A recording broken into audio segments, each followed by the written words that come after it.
heard a scream that I had never heard in my life before, coming out of this little bitty body. It was a scream of sheer pain. There were 3, maybe 4 nurses holding her down, and they said, "Mother, hold her head." And so the person that she saw when she was being inflicted with pain was the person that she trusted. It was hard to sit and watch her have to go through chelation therapy, which was 2 shots per day for a 3-day period in some cases it was a 5-day period. And all I kept saying to myself is that we had to do this because it was going to make her better.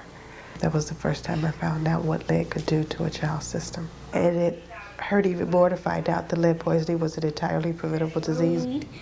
I don't know how much of that is her and how much of that is lead. I don't think that it's fair for me to have to sit and wonder if she's going to end up with attention deficit disorder, if she's going to end up with a learning disability. Good.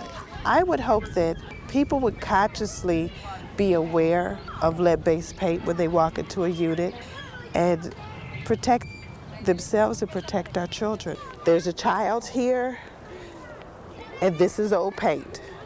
The combination of the two, knowledge is power, is a real serious saying.